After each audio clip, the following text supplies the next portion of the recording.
Ito po yung mahabang pag-aaral pero pa-page po din page ng ating oras.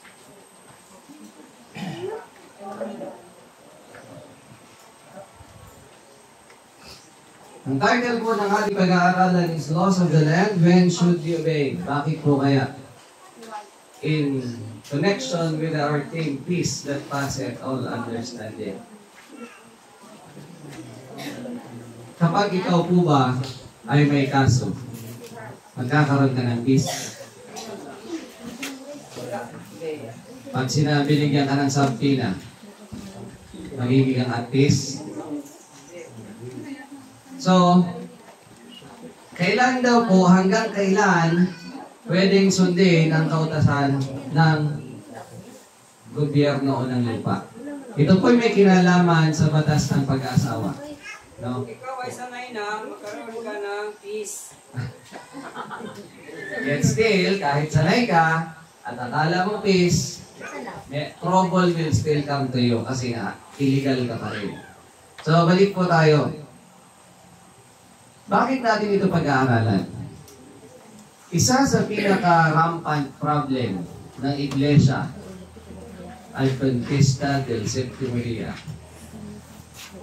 dito at sa ibang bansa, specifically dito sa Pilipinas, kasi medyo komplikado po yung batas natin kaysa sa ibang bansa. Sa ibang bansa, mayroong divorce.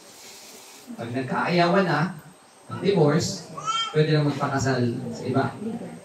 Dito sa Pilipinas, kahit ayaw mo na at gusto mo na mag-asawa sa iba, hindi mo basta pakasalan yung bago dahil ang proseso ng pagpapawalang bisa ng kasal ay inaabot ng ilang taon at ang libong piso.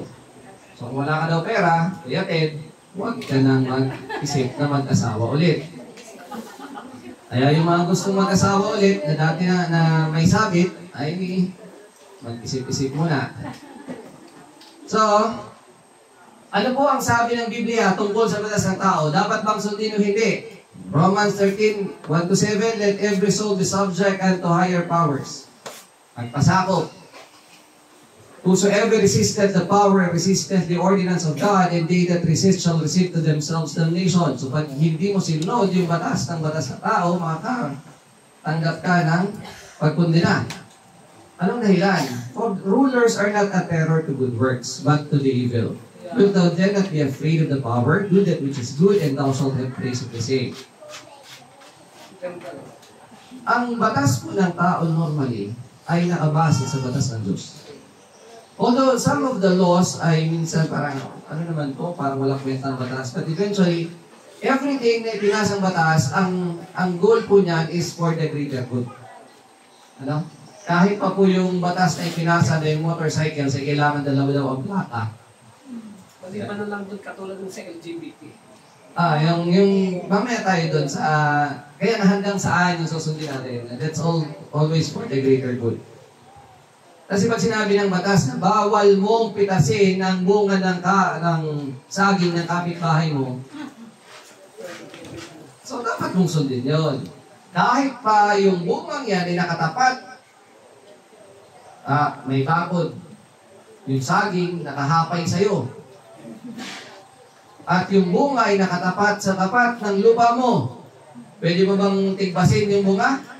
Hindi. Pero pag nalaglag yung bunga, hindi na.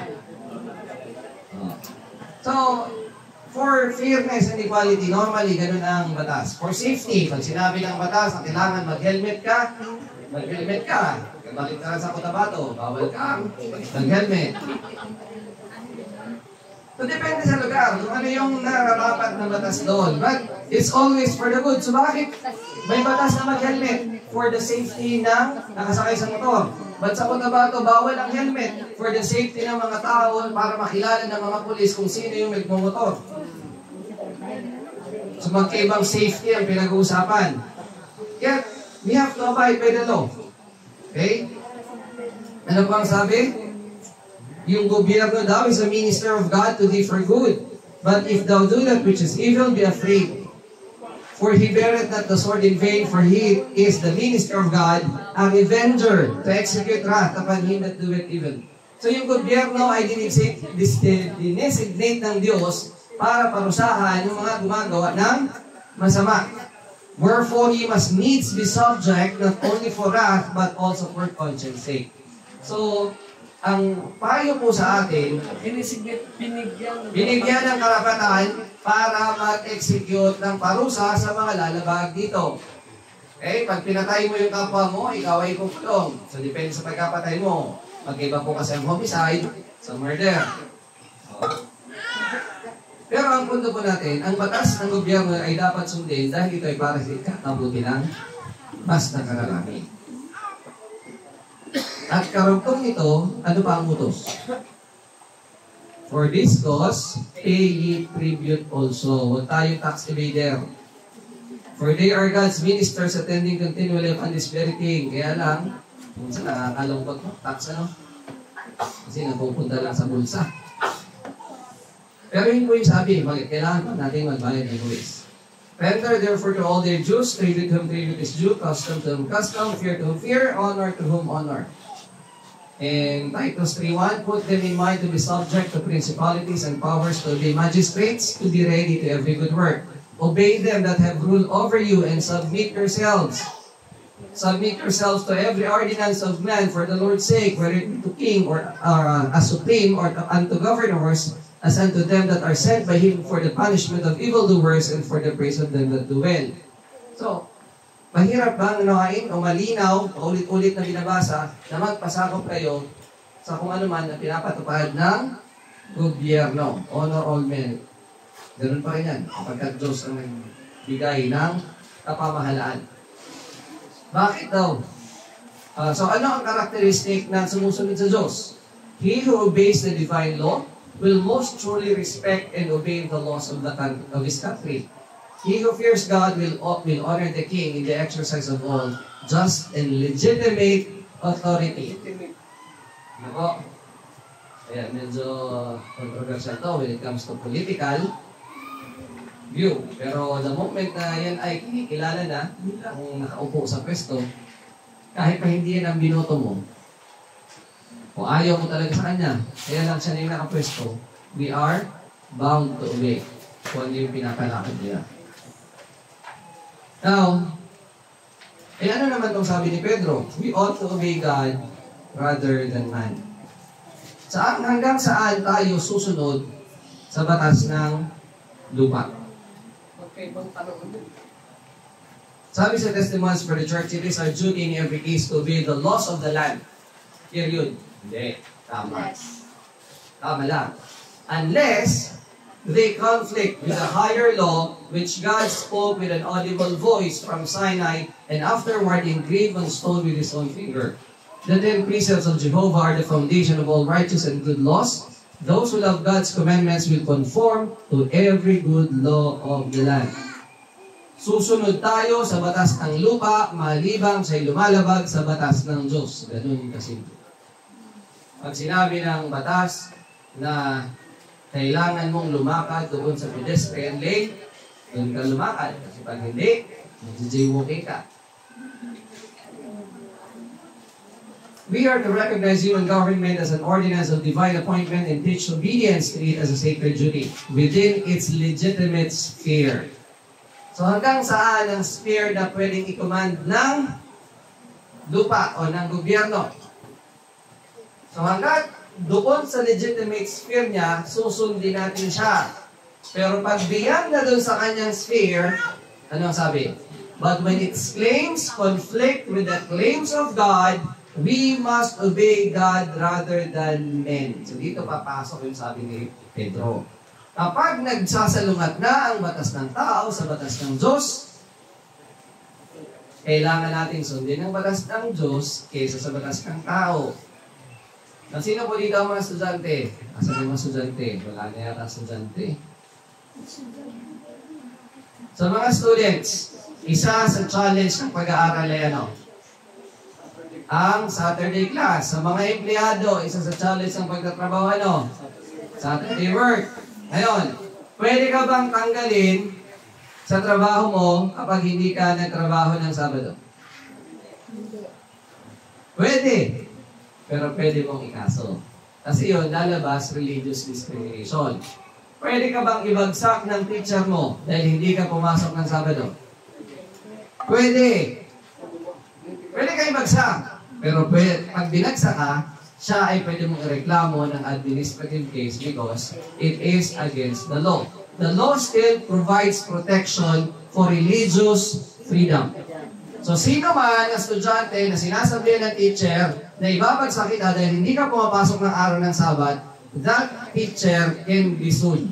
At alam ng mga abogado, kahit sinong abogado, hindi mananalo yung teacher na nagbagsak ng estudyante dahil hindi pumasok ng Sabado, dahil meron na po tayong precedents o mas naunang kaso na meron isang estudyante na binagsak at nagreklamo siya, nakarating sa Supreme Court yung reklamo niya, at sinabi ng Supreme Court, walang karapatang ibagsak yung estudyante yun based sa religious belief.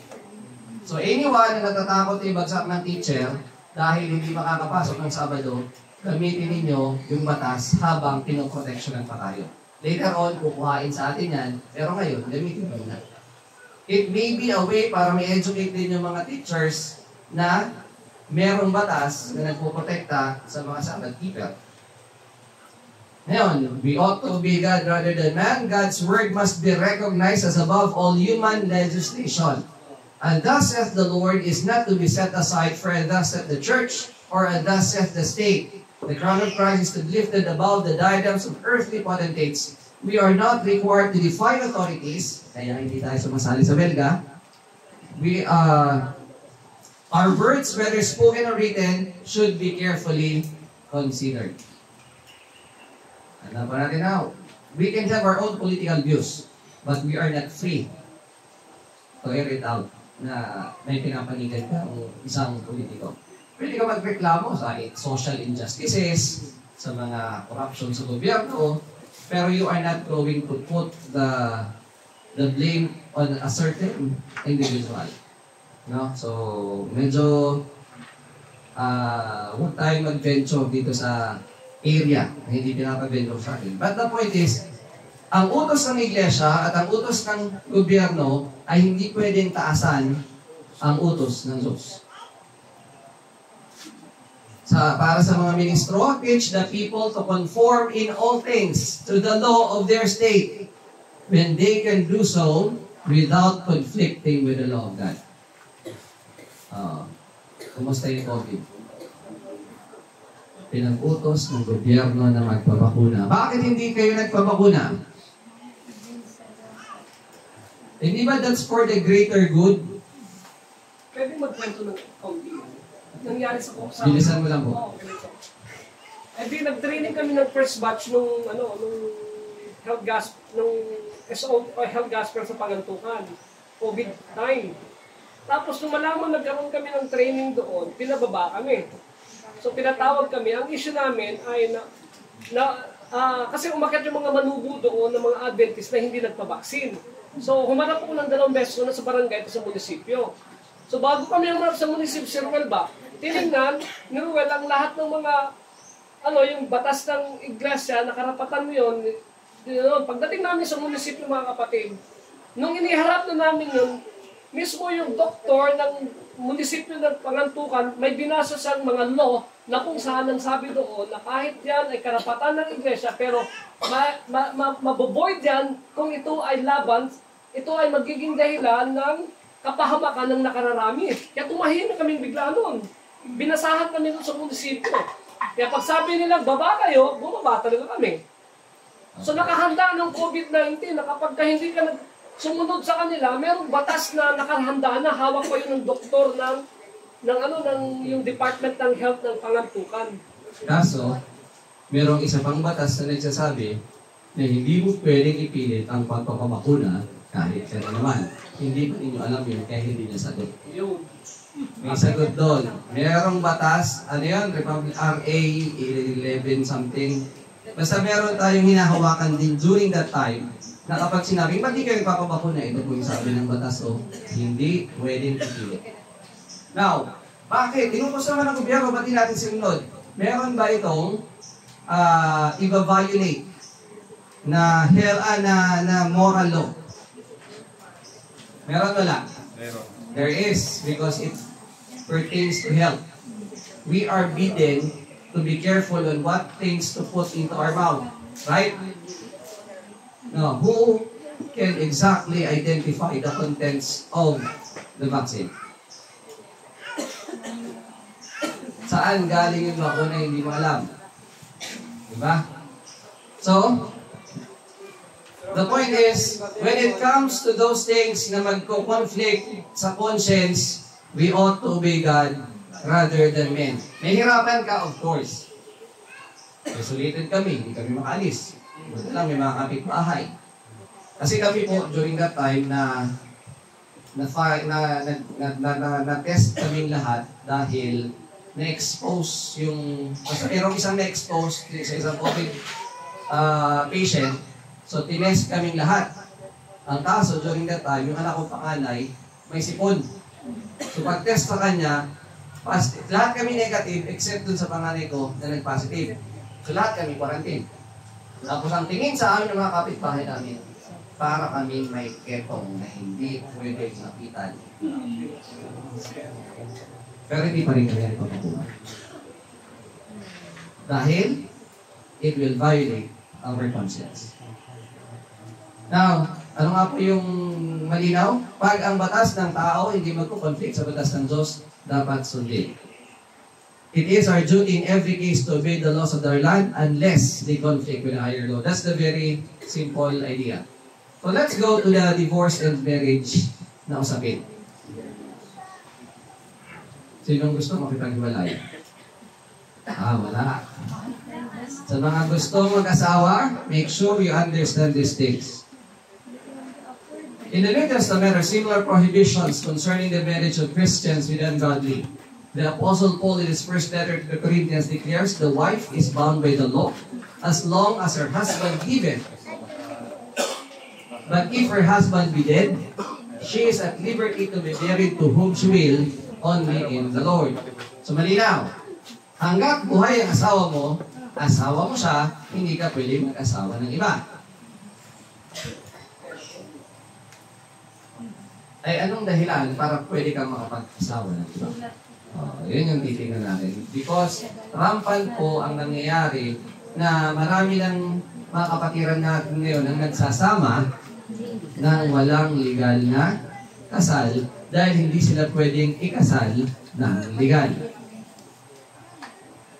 Ang mas nakakalungkot sa kalagayang yun, merong mga mananampalataya na nag-angkin na mas mataas ang authority ng church kaysa authority ng government. So hindi na nila kailangang sundin ang authority ng government as long as ikinasal sa church.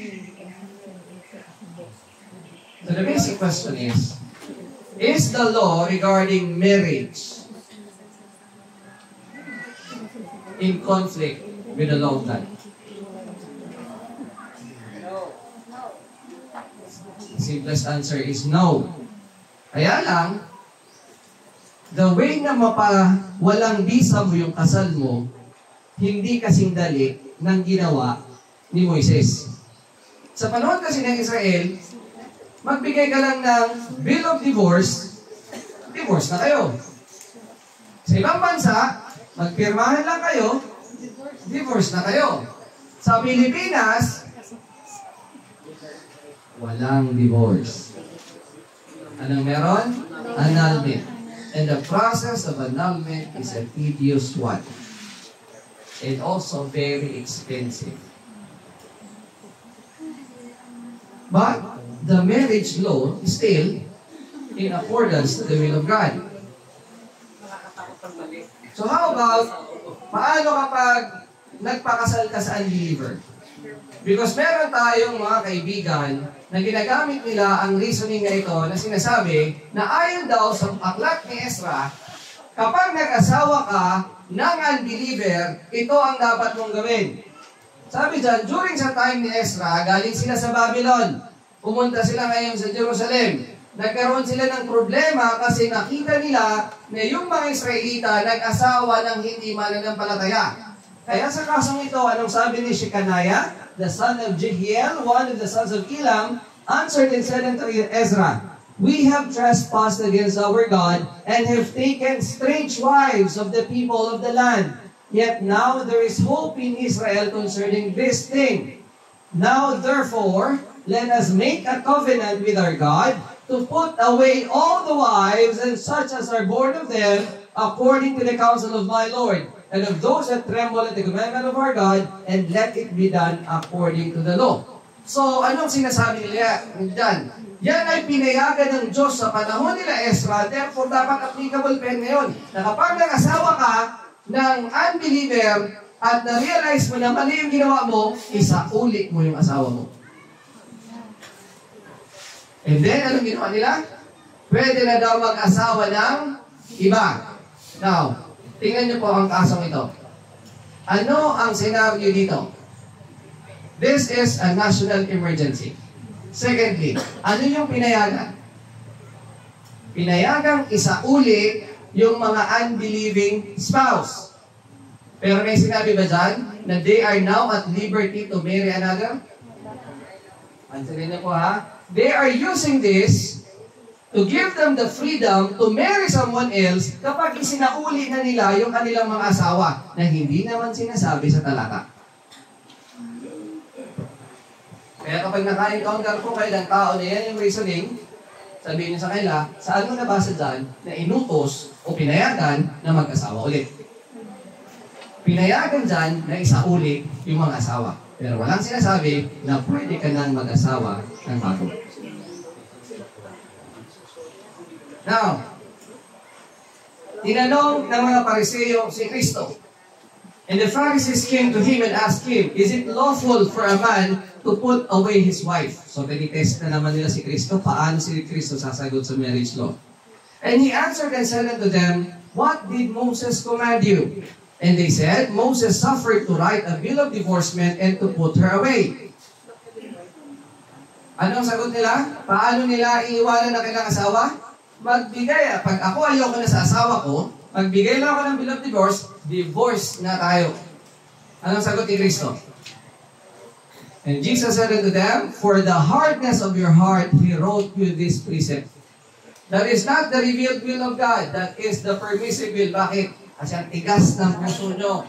Ang tigas ng ulo nyo, at ginawa nila, kahit anong reason na lang, basta inayawan na nila yung asawa nila, susulatan na lang nila ng bill of divorce para makapag-asawa naman sila ng bago. Kaya sinabi ni Kristo, it had been said, whosoever shall put away his wife, let him give her a writing of divorcement. So ayon sa batas ni Moses, ang sino man gustong makipaghiwalay, bigyan lang ng bill of divorce. Pero sabi ni Christ, but I say unto you, that whosoever shall put away his wife, saving for the cause of fornication, causeth her to commit adultery, and whosoever shall marry her that is divorced, committed adultery. Tagalogin natin.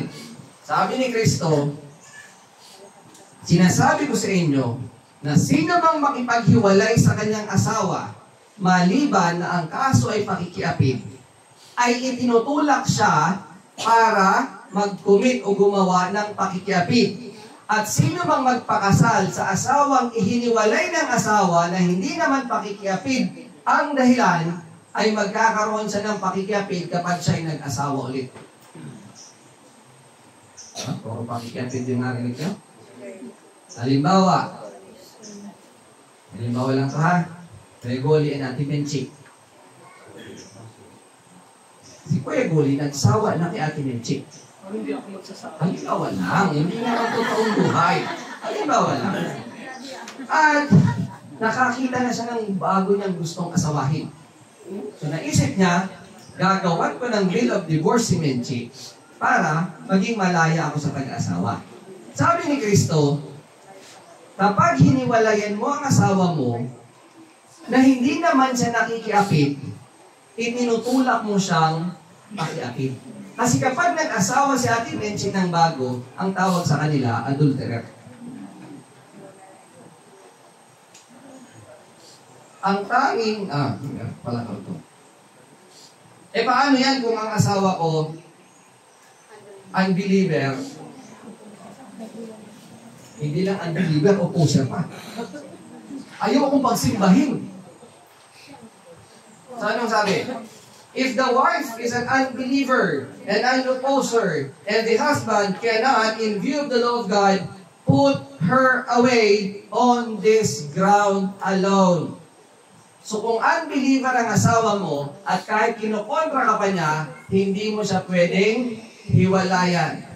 In order to be in harmony with the law of Jehovah, he must abide with her unless she chooses of herself to depart. Ano daw? Kung ang asawa mo ay kinukontra ka at unbeliever pa, ay wala kang karapatang iwanan siya malibang siya na lang ang umalis sa poder mo. Pero kapag umalis na siya sa poder mo, ibig sabihin ba, hindi mo na siya asawa? Asawa mo pa rin. So sabi dito, he may suffer oppositions and be oppressed and annoyed in many ways. He will find his comfort and his strength and support from God, who is able to give grace for every emergency. Walang karapatan Kuya Osborne na iwanan ng asawa kapag hindi naman nakikiapid ang asawa. Kahit pambungangera ang asawa mo, kahit pa kung ano-ano ginagawa sa'yo, binububog ka pa, hindi mo pwedeng iwanan ang asawa mo dahil hindi yun ang dahilan para iwanan siya. Pero Bradre, ay nakasulat na kung ikaw ay binugbog ng iyong asawa, hindi mo siyang iwan, pero huwag kang mag-asawa ulit. Iwan mo lang siya. Palamig ka doon sa kahit saan. Oo, walang problema yun. Mabugbog ka hanggang mamatay. Pwede ka umalis para maiwasan mo yung pambubugbog. Ang sinasabi ko lang po, kung yung babae nang bubugbog sa lalaki, isa na lang ng lalaki. Pero normally po kasi ang binubugbog babae. At kung ang babae ay nabubugbog na, ay karapatan naman niya na makalaya sa sakit ng katawan at sakit ng damdamin. Pero hindi sinabing, mag-asawa ka na ulit. Hindi ka mag-asawa, magpalamig ka lang. Oh. Hanggat sa Now, pagsuhan yung ito na, dito na tayo. husband mo. Ilang dahilan ang pwedeng gamitin para hiwalayan ng asawa? Ano ang sabi kanina? Sa kanta? Ano sabi sa kanta? God said it, and I believe it, and that settles it for me. Meron bang ibang reason para pwede mong iwanan ng asawa mo? Anong sabi dito? I would say that there is only one thing for which a husband may lawfully separate from his wife or a wife from her husband, and that is adultery. Isa lang ang kasalanan na pwedeng maging dahilan para maging legal ang iyong pakikipaghiwalay sa mata ng Diyos. Sa batas ng lupa, maraming dahilan para makipaghiwalay ka sa asawa mo. Pero sa batas ng Diyos, isang kasalanan lang ang tinatanggap niya na pwede ka nang mag-asawa ulit. At ito ay, kung ang kasalanan ay adultery. There is only one sin, which is adultery, which can place the husband or wife in a position where they can be free from the marriage vow in the sight of God. And although the laws of the land may grant a divorce, yet they are husband and wife still in Bible light according to the laws of God. So kung hindi adultery ang reason ng paghihiwalay, kahit divorsyado ka na, mag-asawa pa rin kayo. Alam niyo po, ito ay medyo malaking problema sa mga kapatiran sa ibang bansa. Kasi yung iba, nakailang palit na ng asawa. Sa Pilipinas, medyo conservative kasi tayo. Diba? Pero, the same rule applies. Ano lang ang tanging kasalanan na pwedeng magpalaya sa'yo? Adultery. Now, sabi dito, merong isang sister. Si Sister Jones ay wala daw karapatang mag-asawa ng ibang lalaki. Subalit, kung siya o sino bang babae ay makakapag-divorce legally on the basis, on the ground that her husband was guilty of adultery, then she is free to be married to whom she chooses. So ano ang steps para makapag-asawa ulit? Sino ba yung gusto mag-asawa ulit?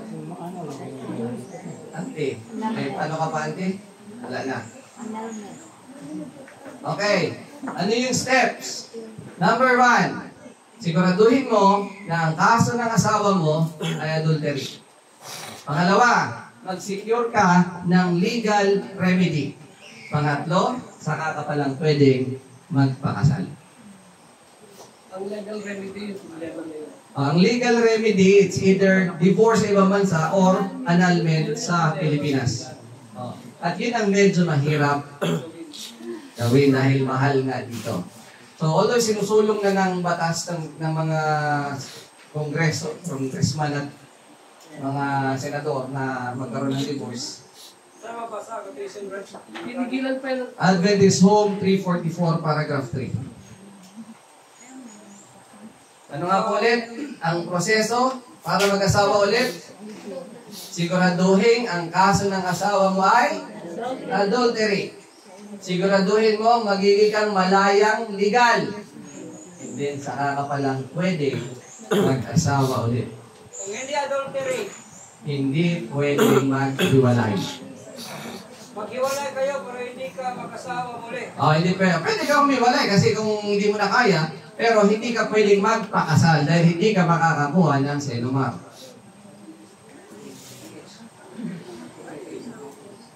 Now, in regard to the case of injured sister, AG, we would say in reply to the question of that it is the feature in the cases of most who have been overtaken in sin, as her husband who has, that they have no ill sense of their villainy. Some, however, do and are restored to the church, but not till they have merited the confidence of the people of God by unqualified confessions and a period of sincere repentance. This case presents difficulties not found in some, and we would add only in the following. So, merong rule na binigay ang mga pioneers natin.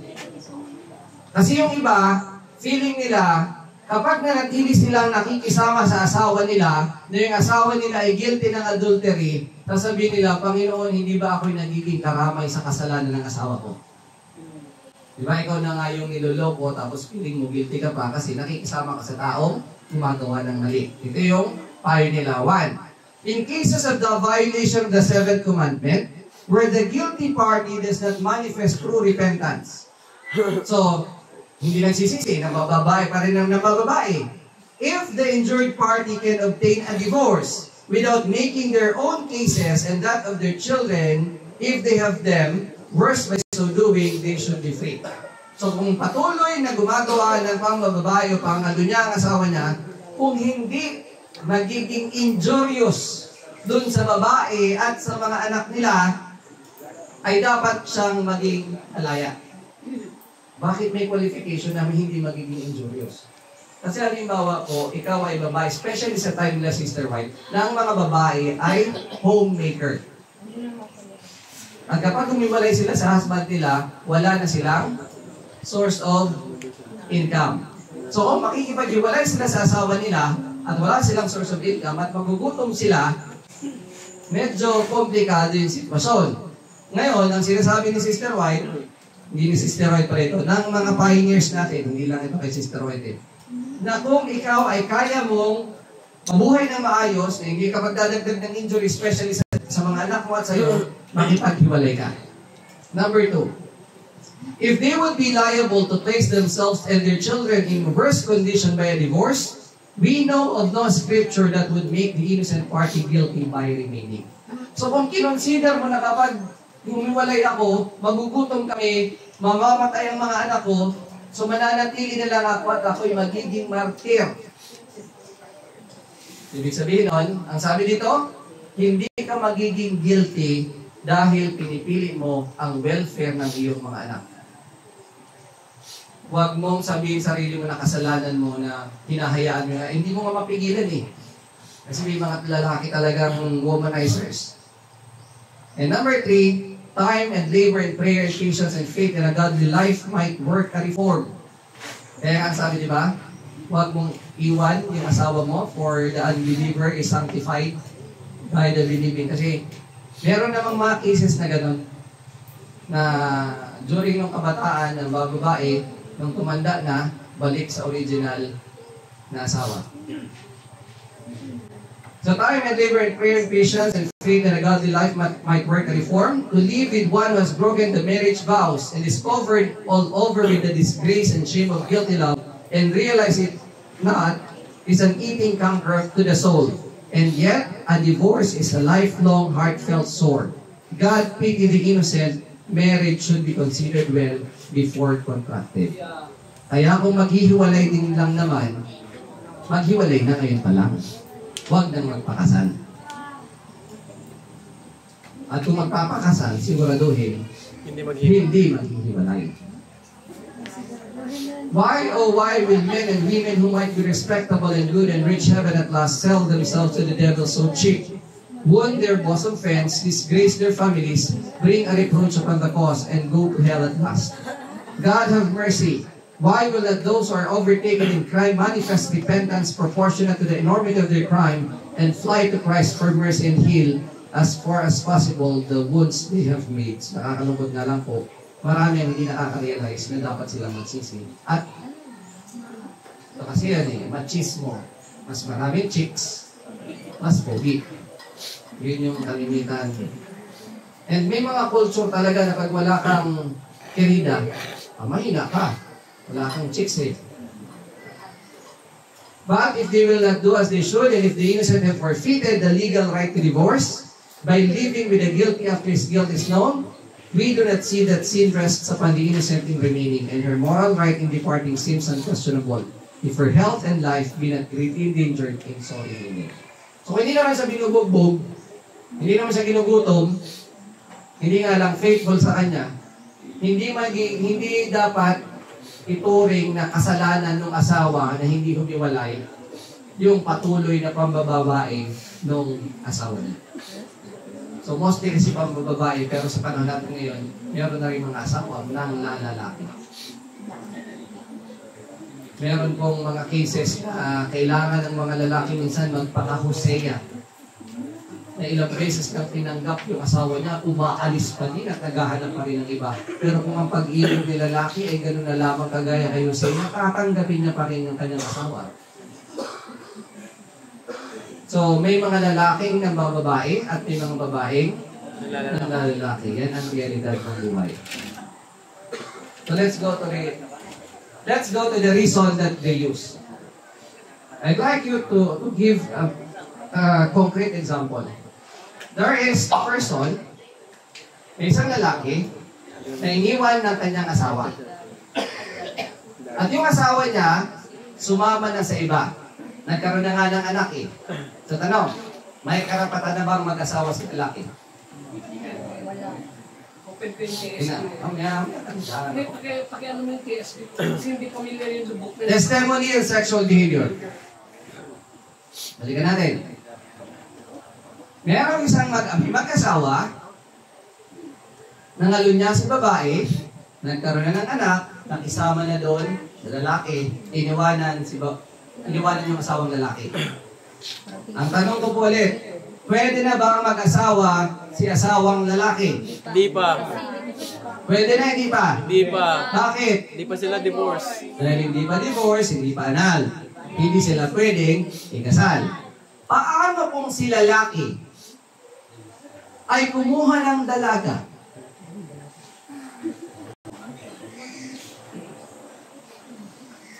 Matuwid ba yun sa mata ng Panginoon o hindi? Ay kung ang reason ni lalaki, pinagpaalam ko na yan sa magulang niya. Ay paano kung sinabi ng lalaki, nag-renewal of vows na kami? Hindi pa din.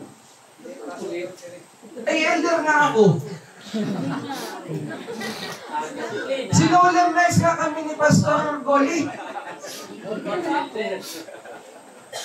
Damay na si Brother Goli. Sinolemnize, hindi pala pwede. Hindi pumayag. So, ito yung mga kapatid. We're speaking of a reality. Hindi akong babanggit ng pangalan. But, if a person na iniwanan ng asawa niya na sumama na sa iba, ay kumuha ng dalaga, are they guilty of the same sin ng asawa niya or not? Yes. Kung adulterer yung asawa niya, lalabas siya, adulterer na din. Tama? Kasi nakikisama siya sa hindi naman niya asawa. Ngayon, tangin ko kayo. Halimbawa naman, si Kuya Goli, favorite ko siya, nasa harap eh. Iniwa, Ate Menchi, sorry na lang, ay nakikita ko. Alam ko naman si Uncle Eli, bagong kasal pa lang sila. Na, kayo na lang. Anyway. Kung yung kaso, si Ate Menchi, nakahanap ng iba, nag-anak na sa iba. Si Kuya Goli, kumuha ng dalaga. Siyang nauna, ha? O siya na. Yung sabihin si Kuya Goli ang innocent party. Oo. Kaya lang, hindi sila anal, pero kumuha siya ng dalaga. Wrong pa rin. At nagsama na sila. Righteous ba yung ginawa ni Kuya Goli? Hindi. Mali. Ano tawag doon? Adultery. Adultery pa rin. So, lumalabas, fair na. Equal Quits na, quits na. Eh, may consent naman yung asawa. Ano ba? May consent. Ngayon, kaibigan ko lang, pagkaibigan ng Oo. parties. Sa tanong, sa mata ng Diyos, hiwalay na kayo, mag-asawa pa rin. Asawa pa rin. So sa pakikisama niya sa hindi niya asawa, ang tawag doon, pakikiyabit pa rin. So dito na tayo. Realidad. Bilang iglesia, ano ang dapat natin gawin?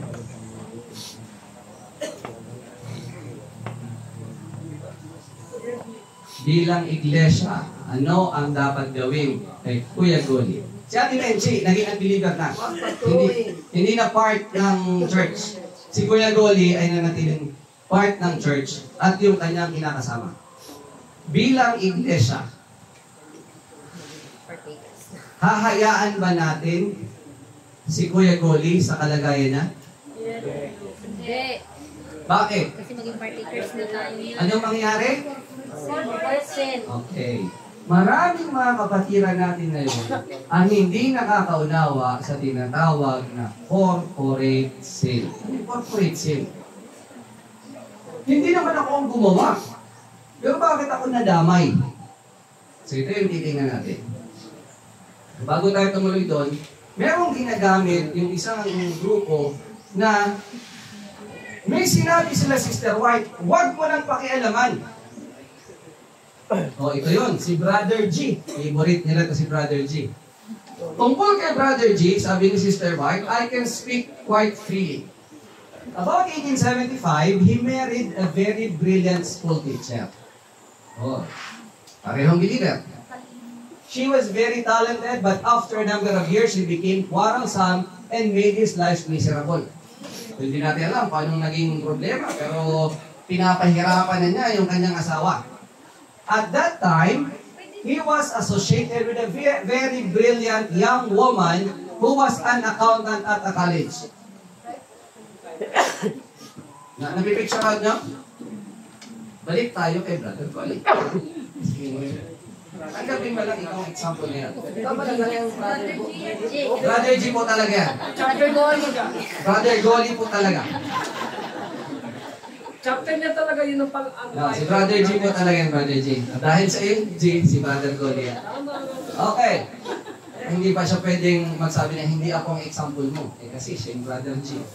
Okay, si Brother Goli, naasawa yung school teacher. At yung school teacher ka. At pagkatapos ng ilang taon ng pagsasama nila, naging nagger. Pinahirapan si Brother Goli. At habang sila'y nagsasama, hindi naman sila naghiwalay pa. Naging close si Brother Goli. Mahal ko nga eh. Dito tayo. Habang sila'y nagsasama, nakilala ni Brother Goli si Sister Bem. Bata-bata. Mabait, maganda, and formed a fondness of her.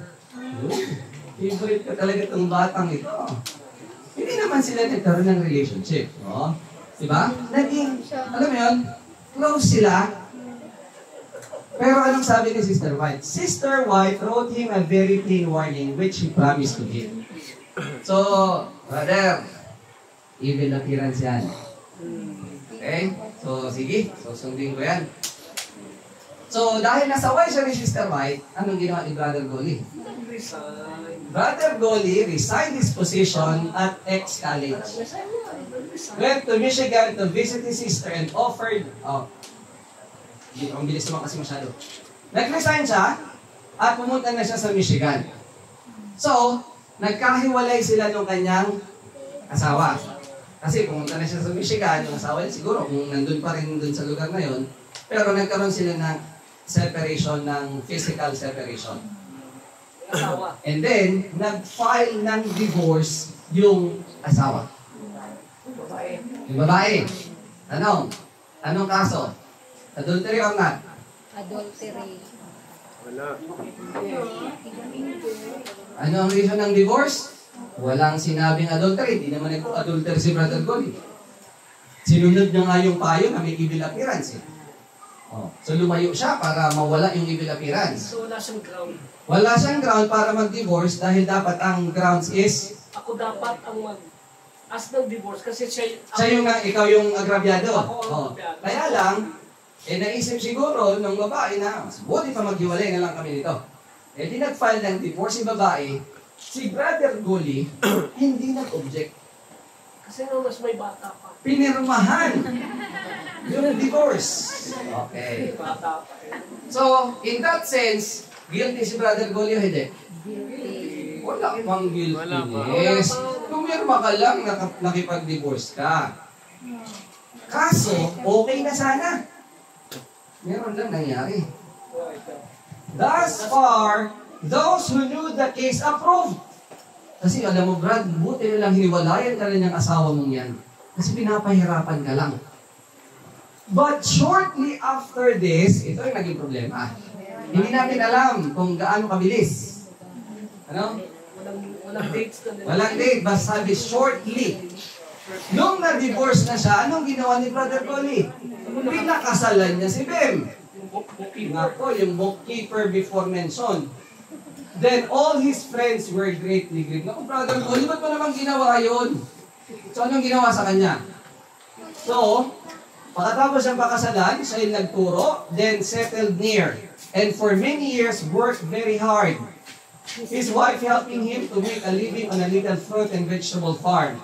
They came to see the wickedness of the course they had taken. They repented of it very bitterly, and their brethren and sisters were satisfied that their repentance was genuine. So tanong, hihiwalay na hindi? May anak sila. They have 3 beautiful So, children. titingnan natin.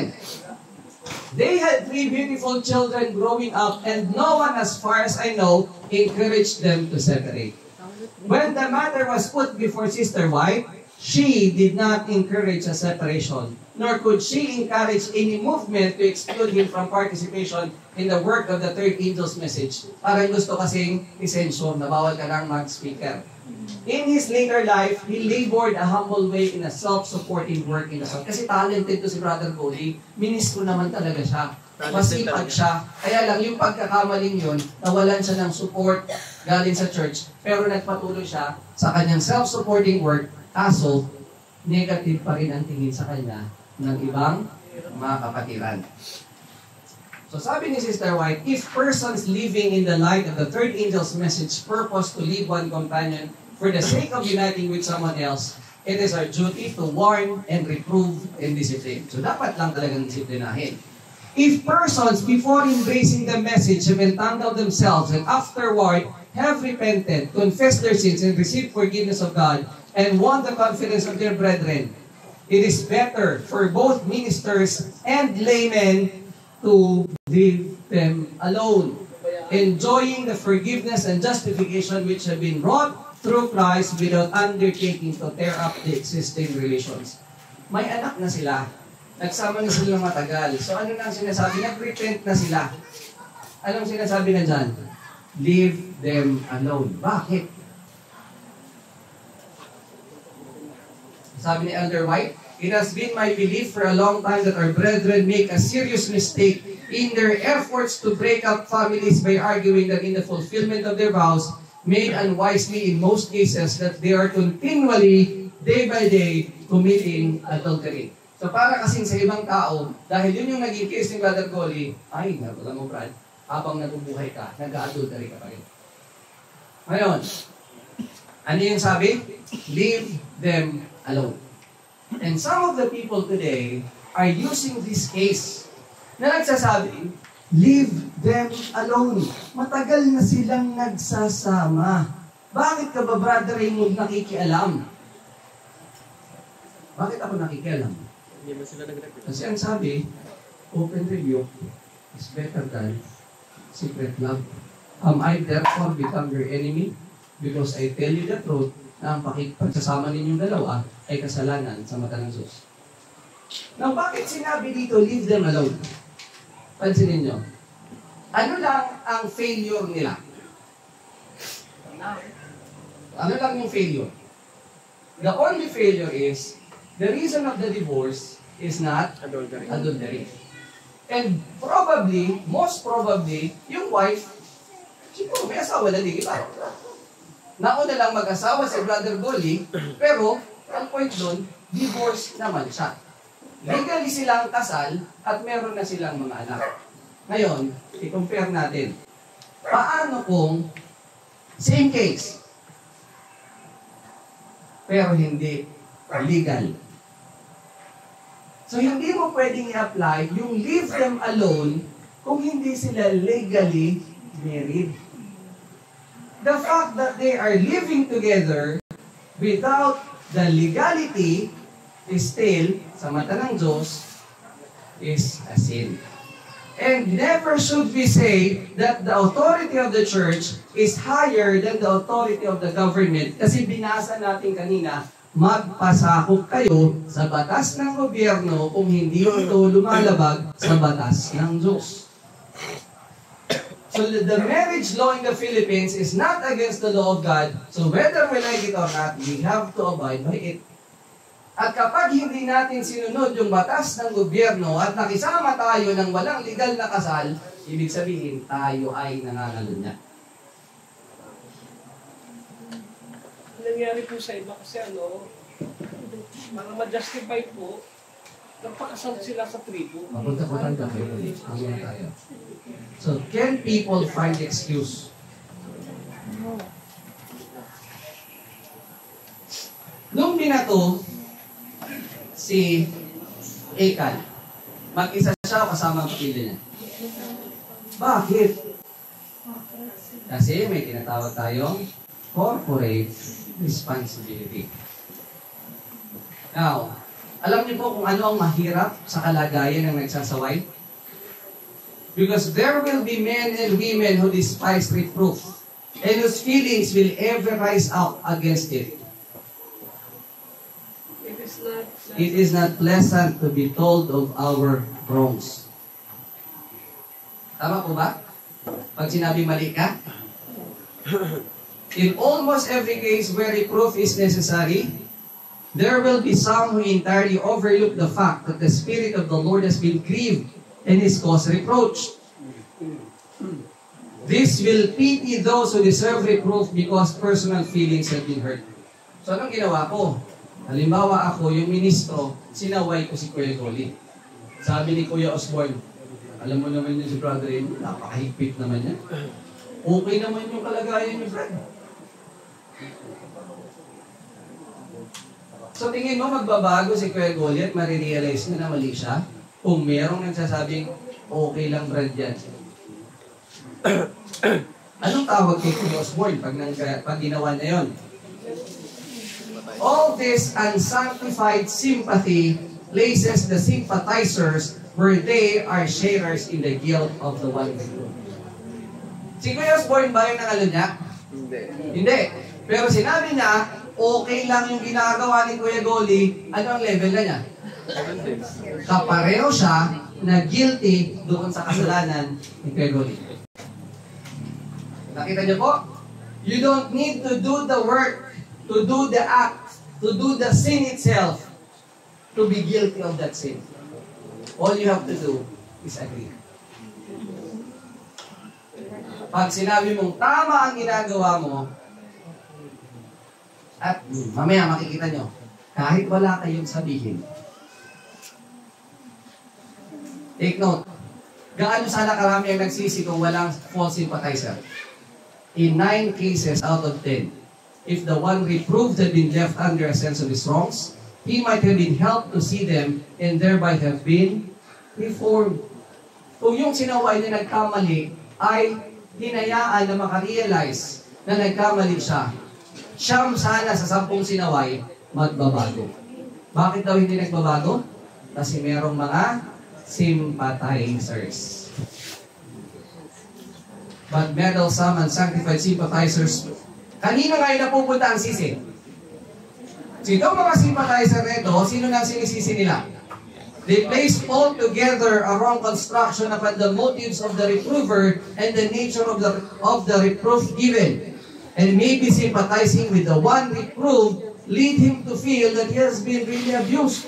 And his feeling rise up in rebellion against the one who has only done his duty. So ako na nagsaway, ang kontrabida na sa mata ni Kuya Goli at ni Kuya Osborne at ng lahat ng bahagi ng iglesia na nakikisimpatiya kay Kuya Goli.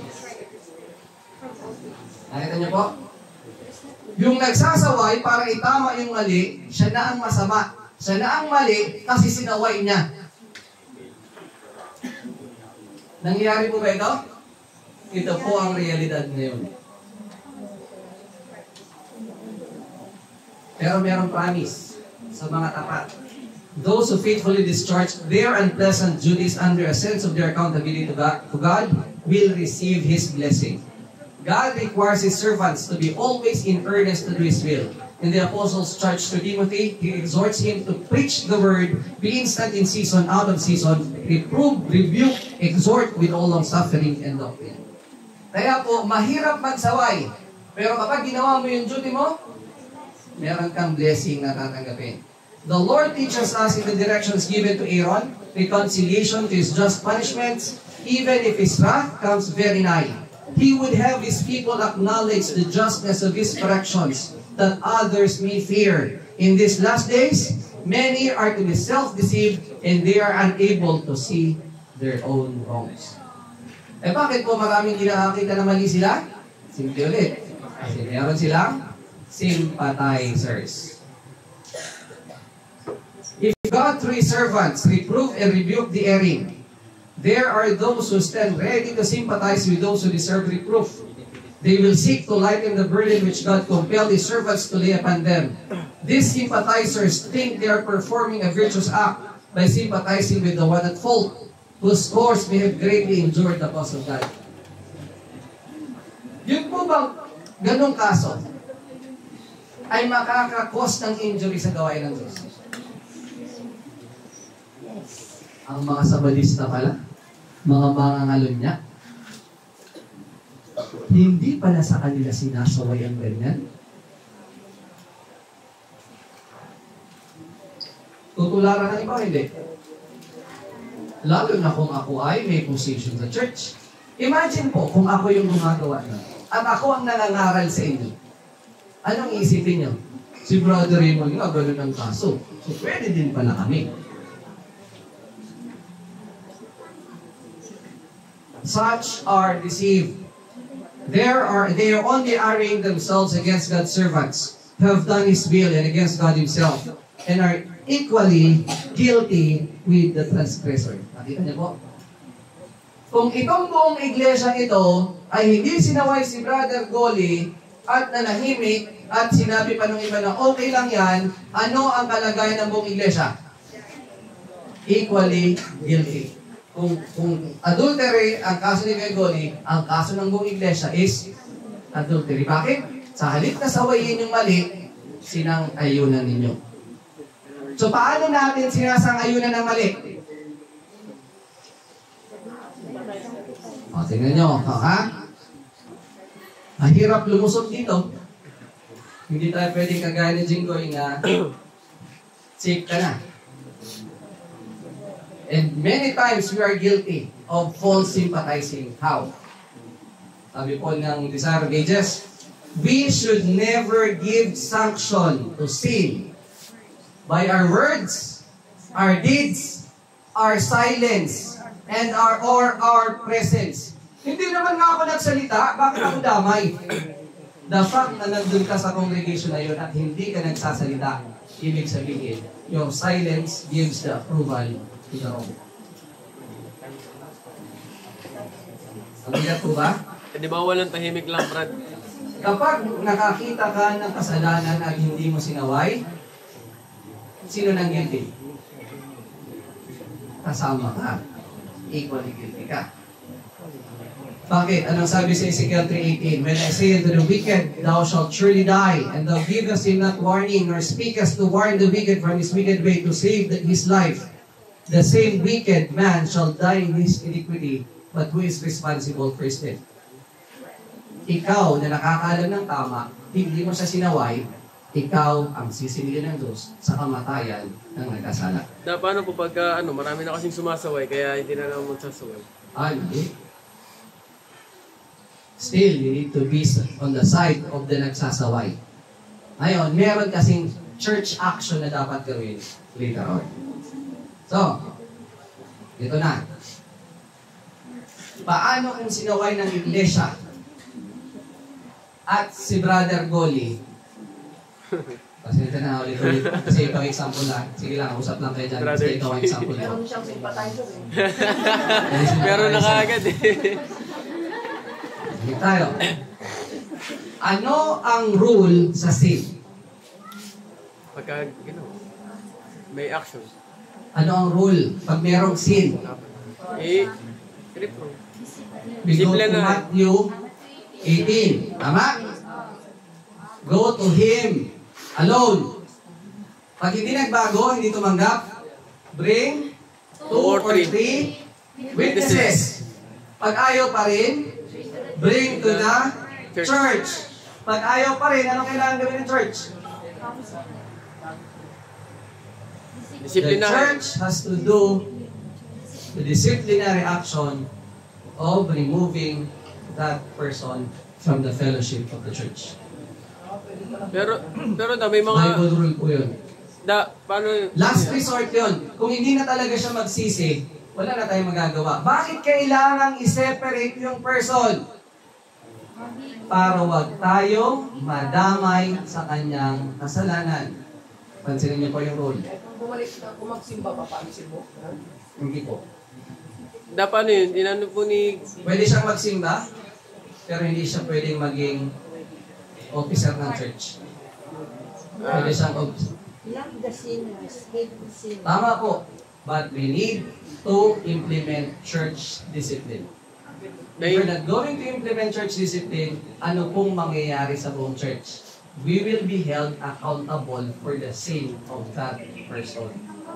hindi po ba kasi nag-usap kami na about dyan ni Kuya Wendell, hindi po ba pagka inalis natin sa church, hindi po ba yung pagpapakita na parang sobra naman yung hindi pagpapakita ng mercy yung Kinausap ng isa, dinagdagan ng 2-3 witness, kinausap na ng iglesia, lahat na ng paraan para siya magsisi ay ginawa na at ayaw magsisi.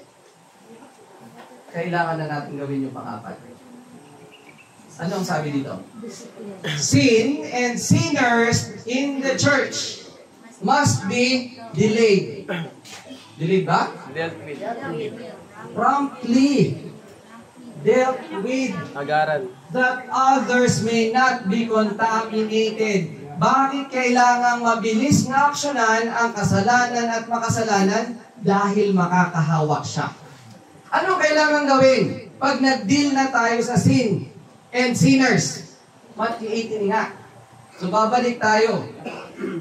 Kinausap ng isa, kinausap ng 2-3, kinausap ng buong iglesia. Ayaw magsisi, ayaw tumanggap na nagkamali siya.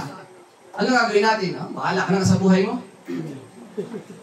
Kung may kailangan gawin ng church, anong sabi? Truth and purity require that we make thorough work to cleanse the camp from Acans. May church discipline wala? Meron. Let those in responsible positions not suffer sin in a brother. Kaya nga nag-Matthew 18 eh. Kailangan siyang magsisi ay ayaw magsisi. Anong sabi? Show him that he must either put away his sins or be separated from the church. Halimbawa, ganitong kaso. Ang babae, may dating asawa. Nagka-problema, in short, na annulled. Okay. Then, nagkaasawa yung babae. Kinasal sila sa mainstream. Opo. Kinasal ng pastor may papel, pero ayaw ng babae iparehistro sa munisipyo. So lumalabas, hindi sila legal na mag-asawa. Or do not know reason, bakit ayaw iparehistro? Ang sinasabi lang niya is because of fear. So, kung hindi po ipaparehistro sa munisipyo, that will mean hindi pa rin talaga sila mag-asawa. At kapag sila'y nagsiping na hindi registrado ang kasal nila, they are still committing fornication.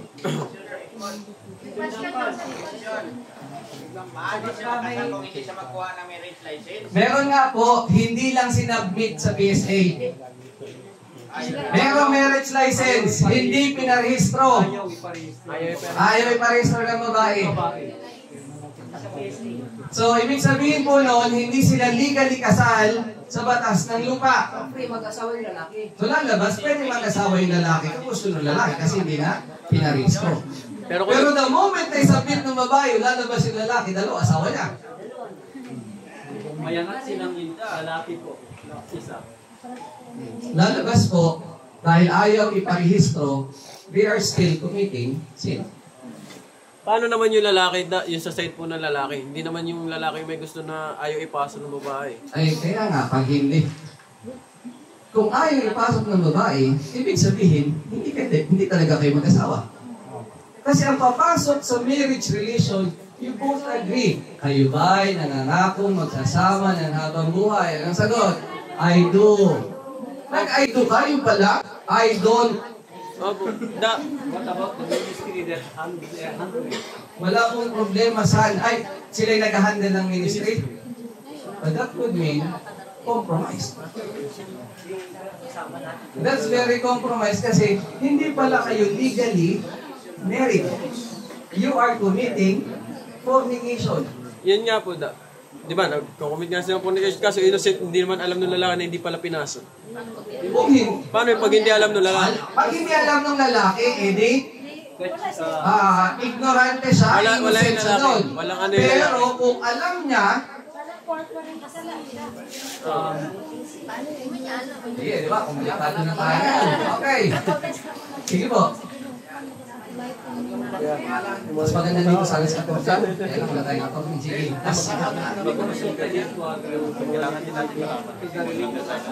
Sa religious aspect po, ibig sabihin, hindi po sila legal na mag-asawa. Kasi ang para i-recognize na legal na mag-asawa is both by the church and by the government. Kapag yung isang aspect doon ay hindi na-fulfill, yung legality ng marriage nila is null and void. But the girl is insisting. But the husband, Ito na tayo. Papasok tayo dito. the husband is just Kasi napakasimple po ng solusyon. Anong solusyon? I-submit sa PSA. Wala nang problema. Hindi naman kailangan magpaalam, hindi kailangan isasubmit lang. So, kung ayaw niyang gawin, wala tayong magagawa. That person is to be separated from the church. Why? Because there is what we call corporate responsibility. many people want to help her. Parang tulungan ipasok. O kaya nga po, so lumalabas, stubborn siya. So ano na po ang next step? Ang next step is, dahil ayaw mo po talaga, sa dami na nagpapayo sa'yo, wala na kami magagawa. Kung hindi, i-separate ka. Church officers, inano na siya. Opo. Intimidate siya. Yun na nga po. So dito na tayo. Show him or her that he must put away sin or be separated from the church. Kasi po, alam niyo po, pag may sin, there is an accursed thing. Kaya na, kanino kinumpara? Ay Achan. Her justification is, kinasal sila ng pastor ng ministry. Opo, pero hindi sila recognized ng government. So sa listahan ng gobyerno, hindi sila mag-asawa. And ang binasa natin kanina, pasakop kayo sa gobyerno. So bakit hindi mo sinusunod yung pagpapasakop sa gobyerno? That is also usurping the authority of the government. Sinasabi niya na, okay na yung authority ng church without the authority of the government. Eh, ang sabi po, Kasi ito sa ibigay projector. kay si Sarah para kay si Sarah, ibigay sa Diyos para sa Wag Diyos. din. Lupat na ako. Hindi proyekto. Nangingilabot ako kasi ito ay real life Ano kasi sa situation, projector, tama? kanina binumpa Electric ka. Sa real life situation, Daw, sama but natin. this O, diba? is Sabi ko sa'yo. a duty. Ang Si tawag Donya ko yung po, tulog. a very unpleasant duty. Di ba sa projector? Ang hirap po ng disiplina, sa ito lang. Kaya, naibigay ko yung... Sige ko eh. The fact na hindi alam ng lalaki, di ba ya? Pero hindi sila... Alam. Aside, alam. Halimbawa daw, Di ba? So, una... Hihiwalayan niya yung asawa niya. Ang nakakalungkot, hindi naman kailangan humantong sa ganun. Ano lang kailangan gawin? I-submit lang. Pero malay natin, dahil sa paghiwalay ng lalaki, mapilitan yung babae na i-submit. Yung dalawa na, asawa na lalaki. Hindi maghiwalay na mag-aasawa ka na. Oo, pero ito nga yung punto. The responsibility is in the shoulders of Kuya Boy. Para solusyon lang ba? Excuse me po. Di ba kanina may narinig ako na ano? Kasi ako narinig kanina na parang nakakaawa naman sa kaluluwa. Excuse me. Makinig po kayo mabuti. Ako, sumusunod po ako sa mga pinagbabasa doon kasi isa sa mga uncommon book po talaga na United States White, yung TSB. Pero sa darami ng cases ng mga ganito po, talagang binasa ko. Pero meron po akong gusto ipaalam sa inyo. Di ba parang nakakaawa? It's normal. Pero nakita ko mga kapatid, ang gobyerno ng Diyos ay dapat maging gobyerno sa lupa. At ang gobyerno ng Diyos ay dapat maging gobyerno sa tahanan. Kaya nga po, pinanggit ko kanina, di ba sa one true God is, the Father is the lawmaker. Ipinatin din yan sa gobyerno ng tahanan. Na ang responsibilidad ng Ama is the lawmaker, tapos priest and provider. So gusto kong maintindihan niyo, ang gobyerno ng langit dapat sa tahanan, hindi lang sa gobyerno. Ang sabi po rito mga kapatid, yung discipline ba, yung discipline na action, katulad nito yung pinaka-last na. Basahin ko po ito sa Last Day Events, chapter 17, page 240, paragraph 1. Ang sabi nito, God is just as well as merciful. It is the glory of God to be merciful, full of forbearance, kindness, goodness, and truth. Pero isa sa karakter ng Diyos ay impartial justice. Ganun din po, ang ang tatay. Kasi nagkaroon po ng problema sa tahanan ni Isaac, mga kapatid, nung nagkaroon ng favoritism, hindi siya nagkaroon ng impartial justice between kaninong mga anak. Naalala niyo po yun? Sino nga po yun? Si Jacob and Esau. Pakinggan niyo po sabi rito. Ito yung gobyerno ng langit na dapat maging gobyerno ng church at gobyerno ng tahanan. But the justice shown in punishing or disciplining, ito po ang pinag-usapan. But the justice shown in disciplining or punishing the sinner is as verily the glory of the Lord as in manifestation of His mercy. Sa Tagalog po, ang pagbigay ng disiplina sa nagkamali, ito po ay bahagi ng kaluwalhatian ng Diyos at ito po ay manifestation of His mercy. Kasi hindi natin papayagan ng tao ay mga nananatili doon sa pagkakamali na dapat maayos. Kasi kung hahayaan lang natin na alam natin pang naritin mula sa salita ng Diyos, yun po ay hindi legal na pag-aasawa, we need to do an action. Ako po mga kapatid, graduate ko ng theology. Ini-require po sa amin talaga yung basahin ng yung church manual.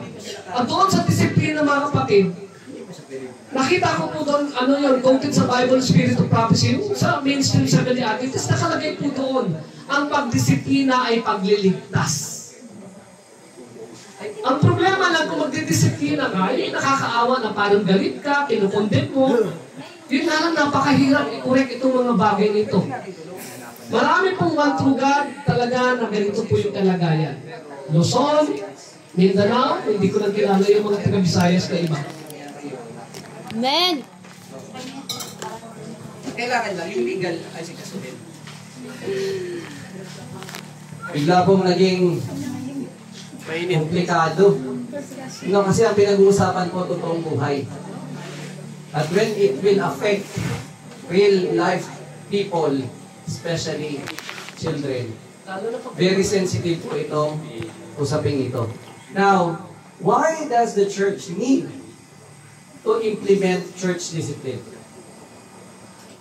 Ito po kasi ang sabi ko. When a church proves unfaithful to the word of the Lord, whatever their position may be, however high and secret their calling, the Lord can no longer work with them. Ano po ang nakakalungkot? Balikan natin. Kung hinayaan natin yung isang fornicator, adulterer, na manatili sa church, gawin pa nating leader, lumalabas, tayong buong iglesia Corporate sin. ay merong corporate sin. Tayong lahat ay adulterer. Anong nangyari sa atin? We became unfaithful. And what will happen? The Lord can no longer work with us. Others are then chosen to bear important responsibilities. At meron pang karugtong, but if this in turn do not purify their lives from every wrong action, if they do not establish pure and holy principles in all their borders, then the Lord will grievously afflict and humble them. And unless they repent, will remove them from their place and make them a reproach. Gusto niyo po bang ituring na the Lord can no longer work with us? We profess to be believers. We profess to be doing God's work. But in reality, hindi ng Diyos ang pinaglilingkuran natin. Si Satanas na pala. Do you remember the vision of Sister White? Na sa holy place, may nagpipray. At sabi nila, Father, give us the Spirit. Sino nang sumasagot ng prayer? Diba?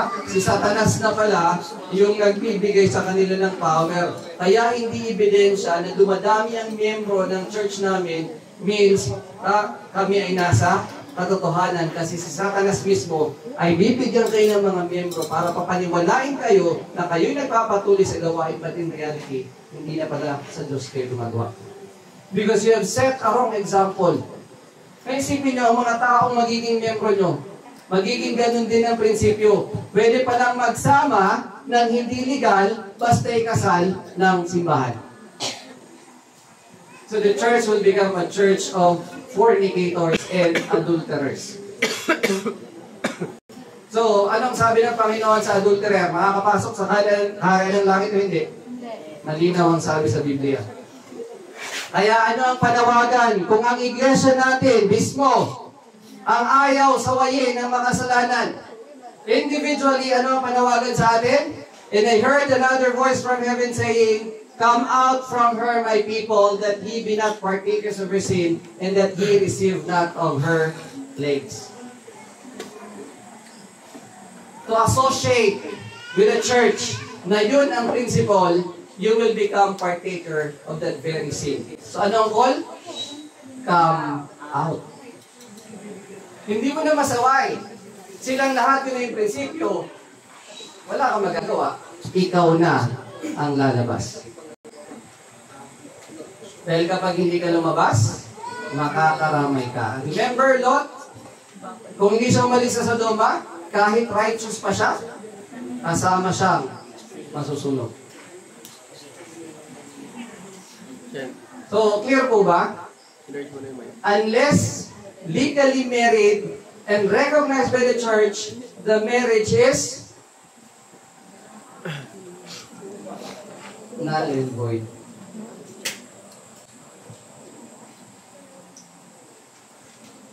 Kasi po, in reality, mas binding pa nga actually yung legal marriage. Kasi yun mahirap labasan. Yung spiritual marriage, biglang magsabi lang, ayaw ko na sa iyo, hindi. Wala namang pinirmahan, walang hahabol na gobyerno. Pero yung legal, yun yung mahirap labasan. Kasi the moment na magkaayawan kayo, mahirap ang proseso ng annulment. So I hope po, huwag nating hayaan ang kaaway na managumpay sa kalagitnaan natin. Ano pa ang requirement? Linisin ang kampamento sa bawat akad. If there's an Achan in the camp, the curse of God dwells within us. Kaya, ano yung sabi? Sin and sinners must be promptly dealt with. Show him that he must either put away sin or be separated from the church. Ano po ba pinapahiwalay sa atin?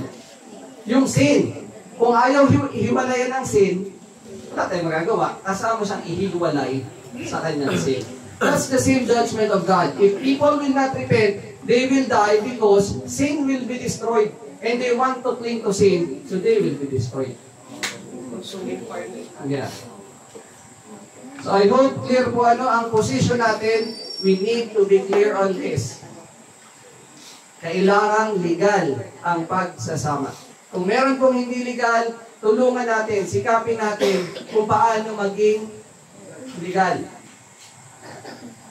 Medyo may mahirap po. Paano kasi yung guilty party?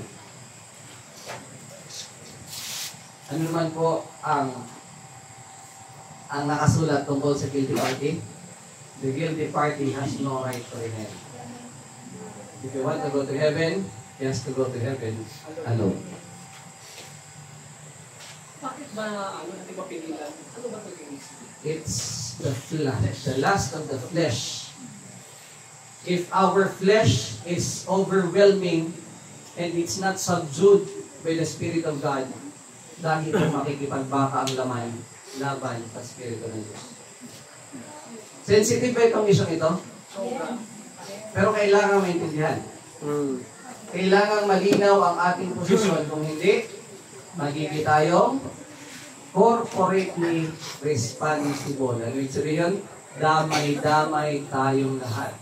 Ang iglesia po dapat naghihilan tayo pataas. Hindi tayo naghihilahan pababa. Kapag hindi natin sinaway ang kasalanan, tayong lahat, hihilahin ang kasalanan pababa sa impyerno. So ano pa po ang ibang gusto kong i-clarify? Question. Kasi, responsibilidad ng church na tulungan yung makasalanan. Tama po. So, anong gagawin natin ngayon? Kasi, maliban sa mahal yung annulment.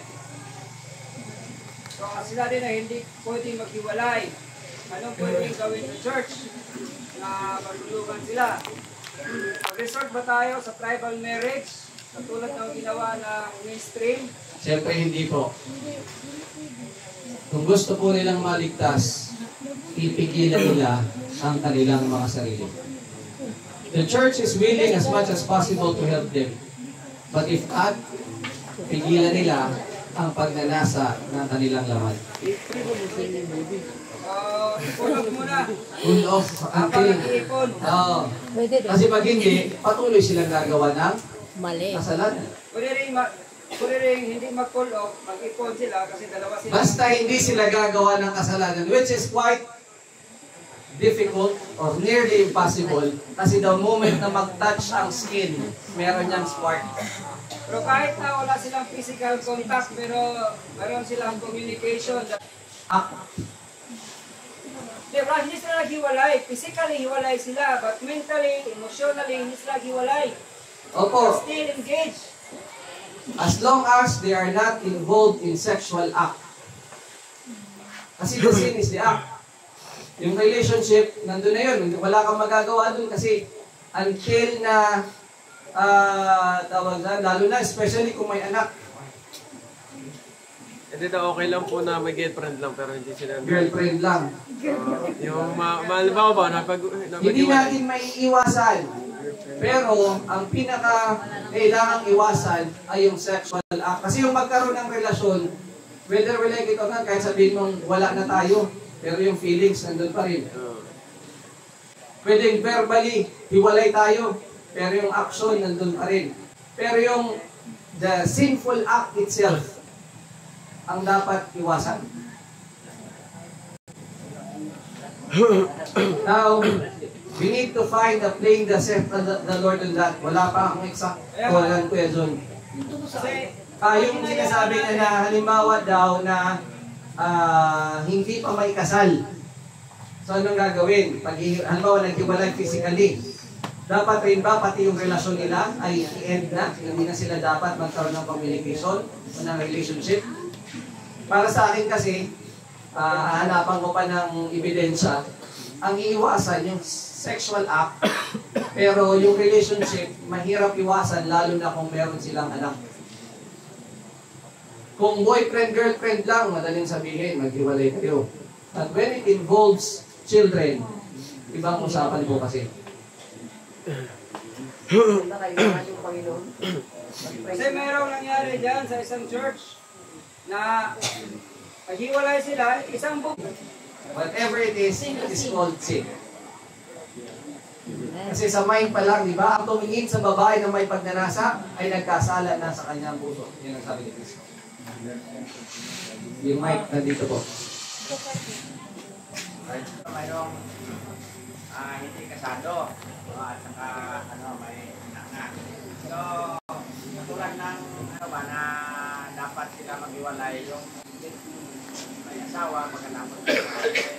So, halimbawa kung ang church maglikom ng pundo para itulong sa parties na makakuha sila makasal. Manal. So, ang church maglikom ng fund para maano sila. Hindi ba tayo sa corporate Kung innocent party po siya, halimbawa, siya yung iniwan ng asawa niya. At yung asawa niya ay ng babae.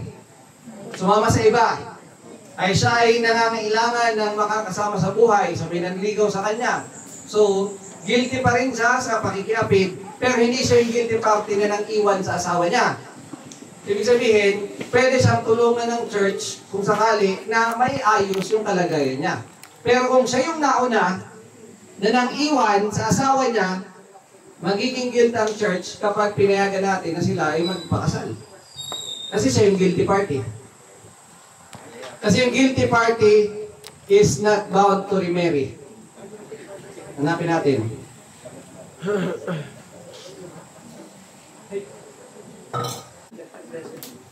The provoking party has no right to remarry.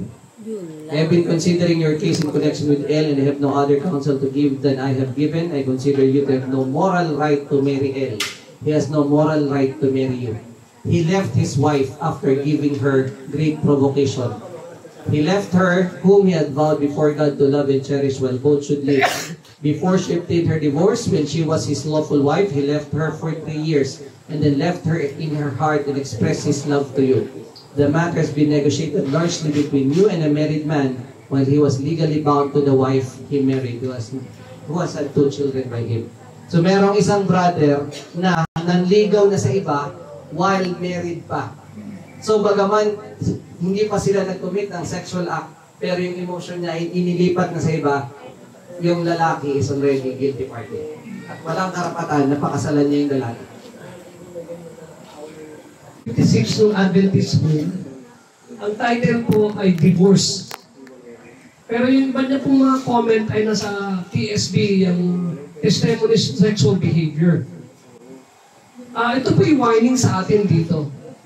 Kasi ang nangyari po sa Old Testament, nabanggit naman ni Ray kanina, sa Old Testament, naging common sa kanila ang kahit ano na lang gawin nilang mga paraan, katulad nung sa Amerika, even though Protestant America sila, dumating sa point sa Old Testament sa panahon ni Moses, ay kung ano na lang ginagawa nilang paraan para sila ay makagawa ng katuwiran para humiwalay at humanap ng ibang asawa.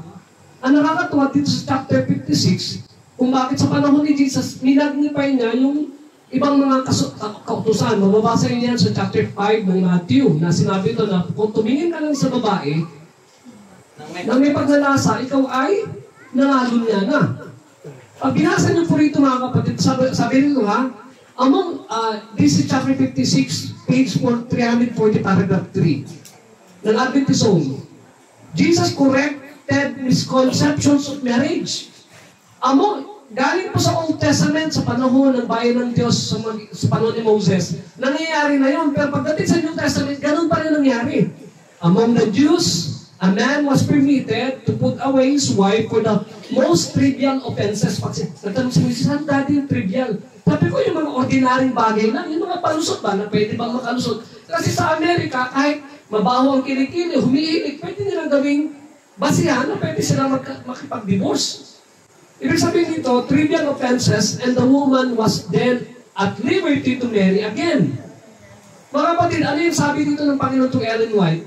This practice led to great wretchedness and sin. Ibig sabihin, mag-iisip ang tao ng kahit anong pwedeng gawing paraan para gumawa siya ng paraan para makipag-iwalay.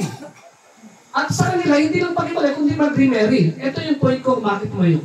Nangyari sa Old Testament, sa unang bayan ng Diyos, sa panahon ni Moses, sa panahon ni Jesus, kinurek niya ang konsepto ng kaisipan na gano'n na rin naging ordinary na lang kahit anong paraan. Pag binasa yung TSP, hinahanap ko kasi hindi yung cellphone kong hawak ko eh. Pag sa hawak ko yung cellphone ko mga kapatid, may sinabi doon, hindi ito lamang problema ng mga taga-sanglibutan, ba't sa lahat sa bayan ng Diyos kasi nangyari na sa Old Testament sa panahon ni Jesus. At ito'y nangyayari po ngayon mismo po sa mga one true God believers. Magagaling po kasi tayo magbasa ng... Hindi po lingid sa kalaman ng marami na marami po sa one true God believers ang nagsasama ng hindi legal na kasal. Pagka mga one true God believers po, magaling magbasa yan. Kaya nga nakita nila yung one true God eh.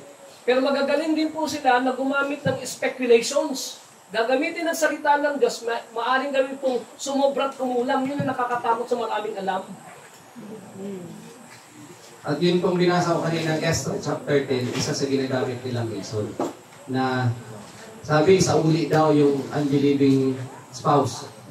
Ang sinabi sa uli, hindi sinabing mag-asawa ulit. Pag believer, lalo na pag believer, hindi mo pwedeng iwanan kasi believer. Talagang mag-asawa si Brother Joseph. Di ba po? Oo, may Napaka-interesante kay Brother Joseph ang topic na ito. Ayaw ko nga sana mag-comment. Pero naalala ko lang, di ba sinabi ni Paul, kung yun yung basihan lang na isa uli, pero di ba sinabi ni Paul, may ulit lang po na kung yun yung rason mo, hindi mo pwedeng hiwalay yan. Tama po. Sa ngayon, di ba, yun na po yung natin. Hindi na isa uli pa. So, kung unbeliever yun, tapos na-convert ka, naging believer ka, mag-asawa kayo na hindi mo pa alam ang katotohanan, tapos hindi siya na naging believer, ikaw ay naging believer, pag-itiisan mo yun.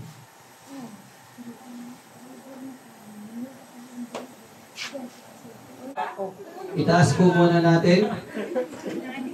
And the woman which hath an husband that believeth not, and if he be pleased to dwell with her, let her not leave him. So kung unbeliever yung asawa mo at ayaw ka namang hiwalayan, huwag mo siyang hiwalayan. So hindi na po applicable kaya rin yung kay Ezra na panahon. Yung time ni Ezra is a national emergency. At yun lang yung instance na nagkaroon ng ganong pangyayari. Hindi siya general rule.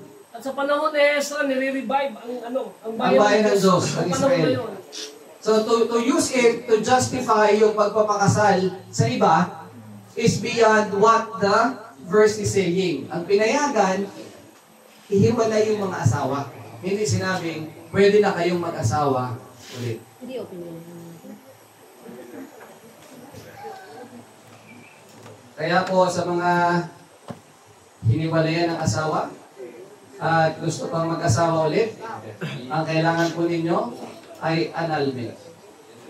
Kung gusto pa ninyong mag-asawa. Kung ayaw nyo naman ay hindi na kayo gagastos. Ang kalimitan po na iniwanan ng asawa na nagpapaanal, ayun pong merong gustong mag-asawa na iba. At ang gumagastos dyan ay yung gustong mag-asawa sa kanila. Paano yung iba na hiwalay na lang?